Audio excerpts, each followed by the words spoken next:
नमस्कार साथियों, मैं कुंदन कुमार स्वागत करता हूं करंट अफेयर के इस सेशन में। दोस्तों आज हम देखेंगे कल के दिनों में घटित राष्ट्रीय और अंतर्राष्ट्रीय खबरों का निचोड़ जो आपके किसी भी परीक्षा के दृष्टिकोण से बेहद महत्वपूर्ण होने वाली है। तो आप लोग वीडियो के अंत तक बने रहिए, पूरा क्वेश्चन को पढ़िए। निश्चित है कि इसमें से कोई ना कोई प्रश्न आपके परीक्षा में पूछे जाएंगे।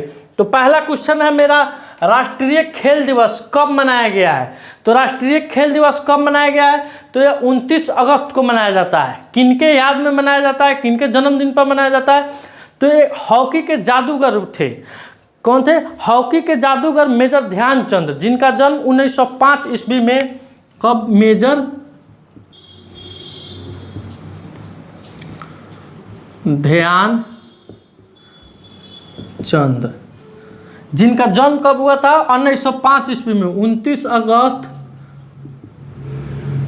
1905 को इलाहाबाद, यानी उस समय के इलाहाबाद, अब का प्रयागराज में हुआ था। इन्हीं के जन्म दिवस के अवसर पर हर एक साल हम लोगों ने 29 अगस्त को राष्ट्रीय खेल दिवस के रूप में मनाते हैं। अब क्यों इनके जन्मदिन पर मनाते हैं? ऐसा ही इन्होंने क्या भारत के लिए कीर्तिमान हासिल किया कि इनके जन्मदिन के अवसर पर हम लोग को राष्ट्रीय खेल दिवस के रूप में मनाना पड़ रहा है? तो ओलंपिक में इन्होंने 3 बार गोल्ड दिलाया है भारत को। कितना बार? हॉकी में 3 बार गोल्ड, 3 बार गोल्ड। ओलंपिक कब कब दिलाया है इन्होंने, माने किस किस ओलंपिक में दिलाया है गोल्ड मेडल? तो 1928, 32, 36, यानी एक 1928 के ओलंपिक में, 1932 के ओलंपिक में, 1936 के ओलंपिक में इन्होंने भारत के झोली में गोल्ड मेडल दिया है। अब यह कब से मनाया जा रहा है, यानी 29 अगस्त को राष्ट्रीय हॉकी दिवस यानी कब से मनाया जा रहा है? तो इसकी शुरुआत हो रही है 2012 से। कब से शुरुआत हुई है दोस्तों? तो इसकी शुरुआत 2012 से हुई है। आइए अगले क्वेश्चन पर चलते हैं। दूसरी G20 मुख्य वैज्ञानिक सलाहकारों की बैठक कहाँ शुरू हुई है? यानी जितने भी G20 देश के जितने भी G20 देश हैं, उन सभी देशों के जो भी वैज्ञानिकों के मुख्य सलाहकार होते हैं, उन सभी की बैठक कहाँ हुई है? तो अभी गुजरात के गांधीनगर में हुई है। कहाँ हुई है दोस्तों? तो यह गुजरात के गांधीनगर में हुई है। जल शक्ति मंत्रालय ने लघु सिंचाई पर कौन सी जनगणना रिपोर्ट जारी की है? तो यह जल शक्ति मंत्रालय के द्वारा हर एक साल एक रिपोर्ट जारी किया जाता है।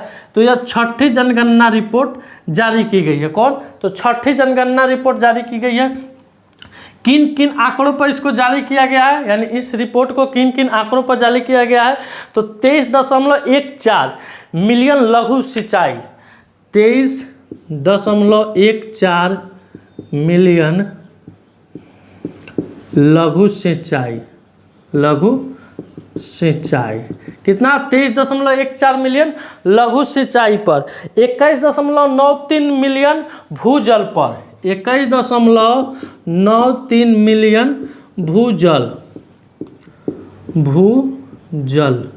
ठीक है। और एक आखिरी है आपका 1.21 मिलियन सतही जल, यानी सतह के ऊपर रहता है। 1.21 मिलियन सतही जल।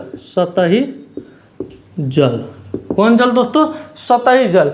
यानी 23.14 मिलियन लघु सिंचाई के लिए, 21.93 मिलियन भूजल के लिए और 1.21 मिलियन सतही जल के लिए। इन तीनों पर इन्होंने क्या किया है? जनगणना रिपोर्ट अभी जारी किया है। आइए अगले क्वेश्चन पर। हाल ही में किसने पीएम मोदी के भाषणों पर आधारित पुस्तकों का विमोचन किया है? तो प्राइम मिनिस्टर नरेंद्र मोदी जी के द्वारा अभी तक जितनी भी भाषण दी गई है, यानी जितने भी भाषण उनके द्वारा भाषण दिया गया है, उन सभी भाषणों को एक पुस्तक में संकलित किया गया है। उस पुस्तक का विमोचन किसके द्वारा हुआ है? तो मध्य प्रदेश के मुख्यमंत्री शिवराज सिंह चौहान और खेल मंत्री हैं अनुराग ठाकुर। कौन? शिवराज सिंह चौहान और अनुराग ठाकुर के द्वारा इसका विमोचन किया गया है। आइए अगले क्वेश्चन पर। हाल ही में जिम्बाब्वे के राष्ट्रपति के रूप में पुनः किसे चुना गया है? तो यह एमरसन नंगलवा को चुना गया है, जो ZANU-PF पार्टी से है। लगातार दूसरी बार जिम्बाब्वे के राष्ट्रपति के पद पर काबिज हुए हैं। अगला क्वेश्चन है दोस्तों, किस देश ने वहाँ के मुस्लिम महिलाओं के अबाया पहनने पर प्रतिबंध लगा दिया? तो फ्रांस ने। किस देश ने दोस्तों? फ्रांस ने वहाँ के मुस्लिम महिलाओं को अबाया पहनने पर प्रतिबंध लगा दिया। आज से कुछ साल पहले फ्रांस ने वहाँ के मुस्लिम महिलाओं को बुर्का पहनने पर बैन लगा दिया गया था। फ्रांस का कहना है कि अगर महिलाएं बुर्का पहनती है तो उससे उसके धर्म का पता चल जाता है और धार्मिक सद्भाव बिगड़ जाता है, तो वो बैन हो गया। उसके बाद वहाँ की जो मुस्लिम लड़कियां हैं, महिलाएं हैं, वो स्कूल कॉलेज में जाती थी तो आबाया पहनती थी। आबाया में दोस्तों जैसे कि पूरा ढका रहता है और ये आपका दिखेगा, ठीक। तो अब उस पर भी क्या कर दिया गया है? बैन लगा दिया गया है। और देखिए वहाँ कितने अच्छे लोग हैं कि इसका कोई विरोध नहीं हो रहा है, कोई धर्मनिरपेक्ष, कोई धर्म की भावना, कोई धर्म आर्ट नहीं हो रहा है। और वहीं इंडिया में अगर एक बुर्का लगाने पर बैन की मांग की गई थी, कर्नाटक में भी लगाया गया था, तो मुस्लिम समुदाय के द्वारा सुप्रीम कोर्ट का भी दरवाज़ा खटखटा दिया गया था कि हमारे खिलाफ शोषण हो रहा है, अत्याचार हो रहा है, हमारा बुर्का धर्म है, इस्लाम में है बुर्का पहनना, ये सब वगैरह वगैरह। लेकिन फ्रांस में इसका कोई विरोध, कोई आंदोलन नहीं हुआ है। दोस्तों आप इसका स्क्रीनशॉट ले सकते हैं। आइए दोस्तों अगले क्वेश्चन पर। हाल ही में कैंडी एसाला पेराहेरा उत्सव मनाया जा रहा है, तो यह श्रीलंका में मनाया जा रहा है। क्या मनाया जा रहा है? तो कैंडी एसाला पेराहेरा उत्सव। यह उत्सव क्या होता है दोस्तों? तो एक पवित्र दांत का अवशेष है। श्रीलंका में आज से बहुत साल पहले एक पवित्र दांत का अवशेष मिला था, जो कि लोगों की वहाँ की मान्यता है कि एक चमत्कारी दांत है। क्या है? चमत्कार, पवित्र दांत का अवशेष मिला था।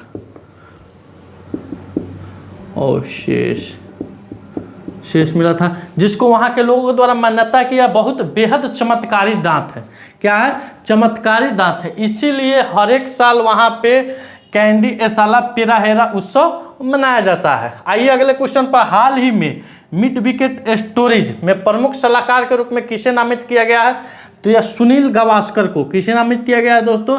ये वही सुनील गावस्कर है जो 1983 के विश्व कप में जो भारत विजय हुआ था उसके सदस्य रहे थे। 1983 विश्व कप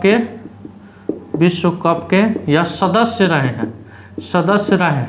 और एक समय ऐसा भी था कि सुनील गावस्कर का जो शतकों की संख्या थी वो इंडिया में सबसे अधिक शतक मारने वालों की संख्या में से एक थी। अभी तो फिलहाल सचिन तेंदुलकर के पास है। तो किनको नामित किया गया है? तो मिड विकेट स्टोरेज के प्रमुख सलाहकार के रूप में सुनील गावस्कर को नामित किया गया है। राष्ट्रीय शिक्षक पुरस्कार 2023 के लिए कितने शिक्षकों का चयन हुआ है? तो 50 शिक्षकों का चयन हुआ है। कितने शिक्षकों का चयन हुआ है दोस्तों?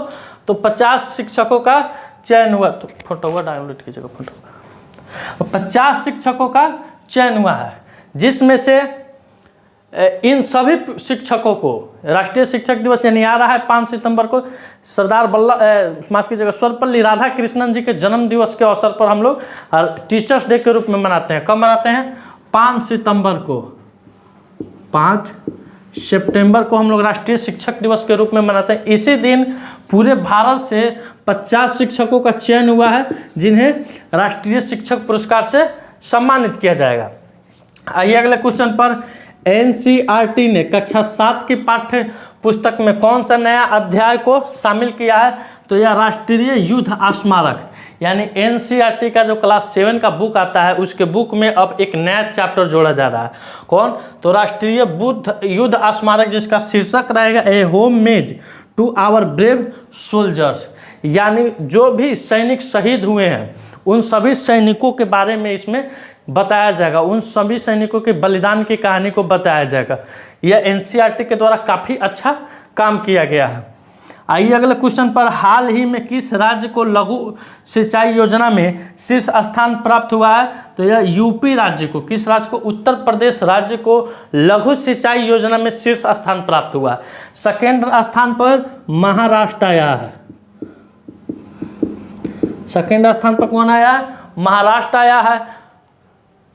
थर्ड स्थान पर कर्नाटक और तेलंगाना आया है। थर्ड स्थान पर कर्नाटक और तेलंगाना आया है। फर्स्ट स्थान पर यूपी आया है, महाराष्ट्र आया, कर्नाटक आया है, तेलंगाना आया। दोस्तों आप इसका स्क्रीनशॉट ले सकते हैं। दोस्तों आज का सेशन मेरा यहीं समाप्त हुआ। अगर यह वीडियो आपको अच्छा लगे तो वीडियो को लाइक कीजिएगा, वीडियो को शेयर कीजिएगा जितने भी आपके मोबाइल में व्हाट्सएप ग्रुप है, और अपना सुझाव कमेंट बॉक्स में जरूर दीजिएगा। मिलते हैं आपसे अगले वीडियो में, तब तक के लिए धन्यवाद। भारत माता की जय।